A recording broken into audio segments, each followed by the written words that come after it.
dareen muddo dheer dadna horeysa qulubta dadweynaha ka dhex guuxayay ayaa haatan bannaanka yaala kadib kolkii hal muwaadin dhiirani ku muujiyay Hargeysa dhexdeeda wixii dadweynaha ka dhex guuxayay muddada badan nidaamku wuxuu jaal iyo daris leeyahay cabsi iyo walaac joog iyo jiifba haatan u diiday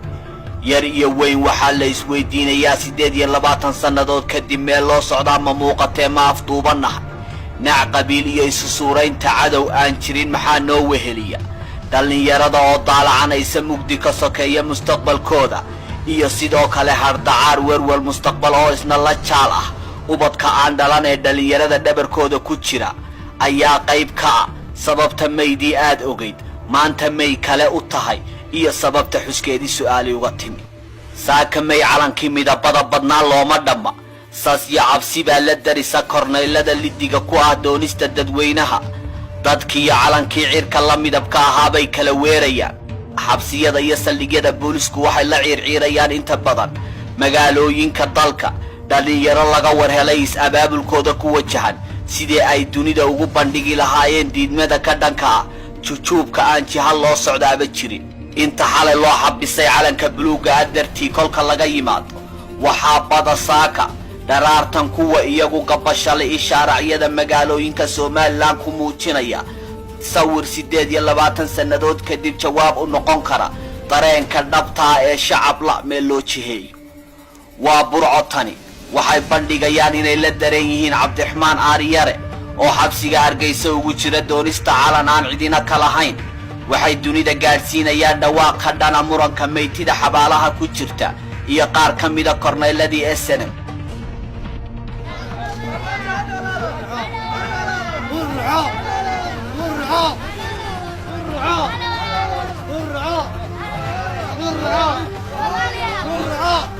wali waa barigee laas aanooda yar alle u soomani waxay kor u sidaan calanka Soomaaliya iyagoo muujinaya in Cabdiraxmaan Aar waa wiilka Hargeysa loogu taxaabay ee keligii ahayn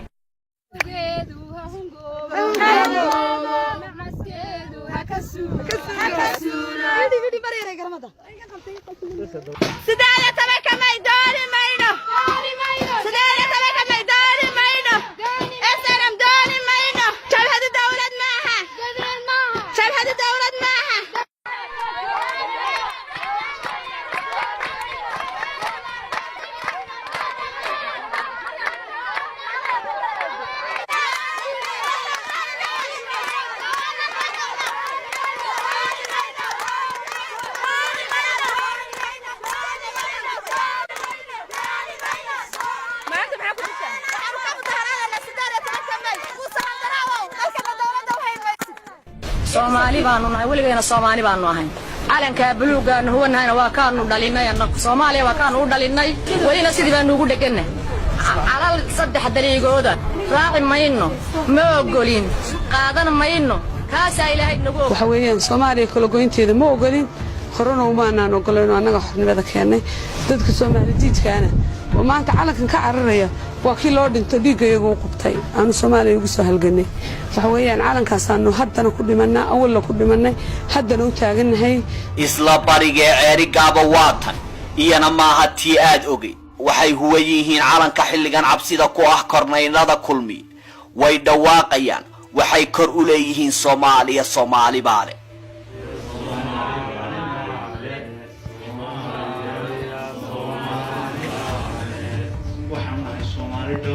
waxaan ku dhaqanahay magaalada Ceergaabo Soomaalinimada iyada ugu weyn meel kasta shacabka Ceergaabo Soomaalinimada ku weyn waxaan leenahay dadka xawiyaan Ceergaabo eedin meeyba laga xusayay Ceergaabo dadka ku nool waa xawiyi waa dad maalin qaran oo eedin meeya xusa waa been Soomaali baan nahay Soomaalinimada ugu ogtiin Soomaali baale ku dhigasaanna taaganahay boorama inkastoo shaarciyada ciidamadu daadsan yihiin inkastoo warwar laga qabo kacdoon dadweyne ay daris leeyihiin waxay karaankooda culays kastoo dusha laga saaray muujinayaan diidmada afduubka gabilay waatan waa guriga Korneyl Muuse inta la xabisay ee bulshada laga qarinayo ka sokow tan iyo shalay waxaa jiray dhalinyaro calanka Soomaaliyeed ku ka dhigtay oo si arxan darro ah jidadka ciidamadu ugu jirdilayaan waxay leeyihiin nadaaya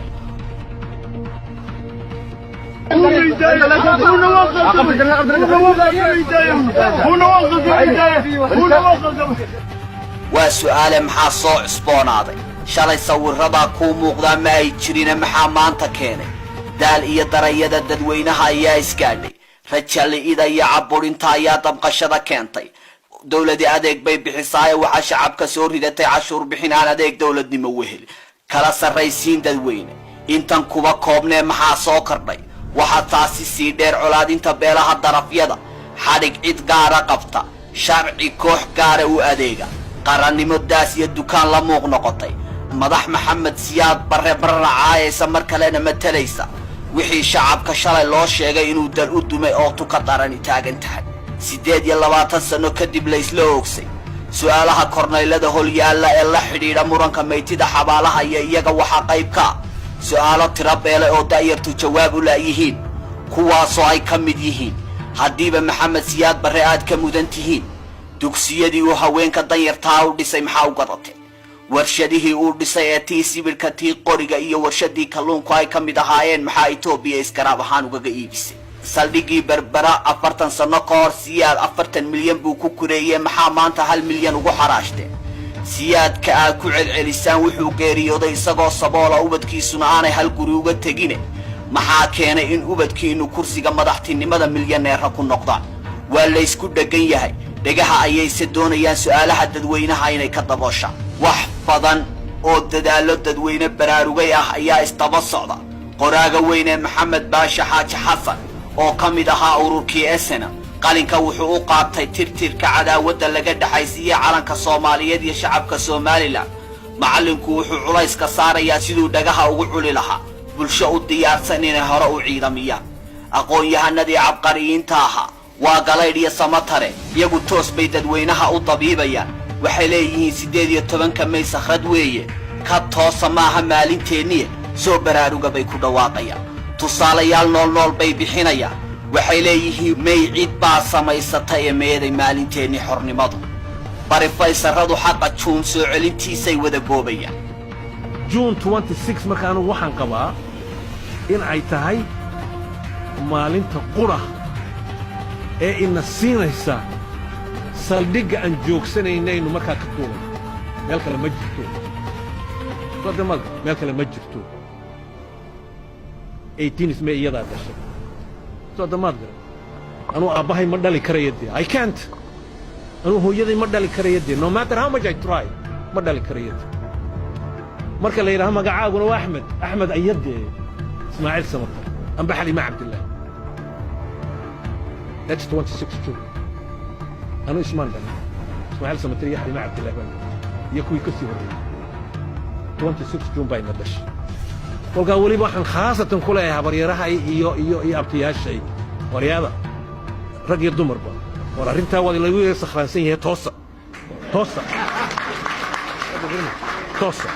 burco waa magaalada la sheego in calanka laftiisa lagaga dhawaaqay ciidamada xalay la geliyay ka sokow wafdi calama Soomaaliland madaxtooyada Hargeysa looga sii dhiibay ayaa xalay xilli dambe gaadhay waa kuwa wafdigu way cataabayaan halkii lagaga dhawaaqay maalinta la xusayo ayaa shacabku xalay iska hortaageen in wafdiga madaxtooyada laga diray ay biraha burco ku xidhaan calamada Soomaaliland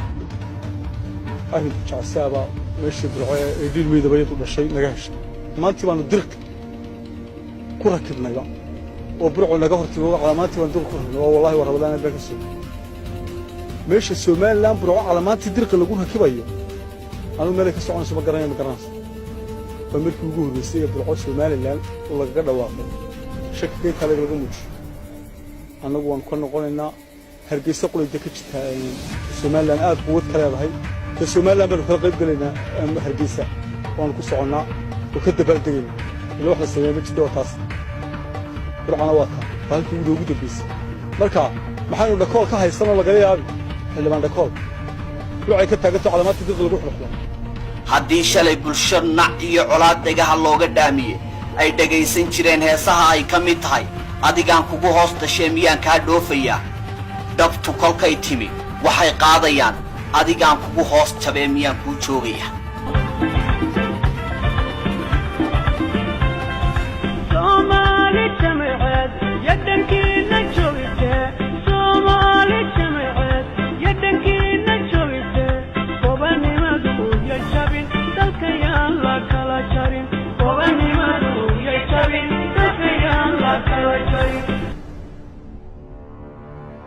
warbaahinta maxalliga ee Hargeysa wararka ka soo tabinaysa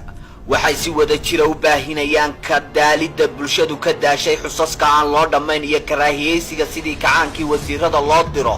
inay dadweynaha dibadda u soo saaraan waxay muujinayaan xuska mayda laga daalay ma dareemin inuu yahay doorkan maanta Home Cable TV oo markuu doono u adeega dadweynaha wuxuu soo bandhigayaa bulshada Hargeysa oo iska daa wax kale calankii Soomaaliland iibsigiisa iyo xuskiisiba suuq la'aan hadaysay waxa kamid tahay dadku suuqa wax ku iibiya goobtan aad wax ku iibinaysana waxa kamid ahayd goobaha laga dareemi jiray xuska 18 May calamaanta lagu iibin jiray sidaynu arkayno wax calana iyo diyaar garow kale kama muuqdo halkan maxay isbedelay isbedel kortay wixii ilaahba maaskala marka hore waxaanu garanaa halkan oo aanu soo taagnay ilaa saldhiga dhexe ilaa saldhiga New Hargeysa inta u dhaxaysa dhammaan lagu iibiyo calan ma haddii intii horreysay ee aan tolay aan arki waayay in ay iga bixi weyday wax dambeeyana aan tolo oo aan dhaqaalaha ku bixiyo anigu waa ka talaashay waan ka qaabsaday may kowdeed margu ahlaali hadii garmaantay iyo hadii calamaantay iyo hadii isku joogtahay ba soo iibiyay markii kaabaleego loo waayay cidbada iga ibsi weeyay ayaan anigu iska xarin waa kuwan korneyladii xalay saqdii dhexe heerka cabsidooda shir jaraa'id waagu ku simi waayay ay qabteen dhalinyarada calanka Soomaaliyeed isxajintiisa muujinaya saskay ka qaadeen bay sheegayaan boqolaal ay xabsiga calanka dartii ugu taxaabeen bay tabinayaan haddaba waxa la wargelinayaa in ay jiraan dad doonaya inay kharbadaada sameeyaan dad calamadii Soomaali weyn iyo wax la xidhiidha qaybinaya ayaa laynoo sheegayaa qaar biliiska gacanta ku haya calaamadaha qaarkood waa la hayaa ugu dambayntii haddii caburinta bulshadu ka dhignayd gudcur habeenimo waabaa bariyey si kastoo ay isugu dayaan tiro kastoo ciidamo ay bulshada dul dhigeen shalay iyo habeenkii xalay ahaa misna baajin kari waaye muujinta dareenkooda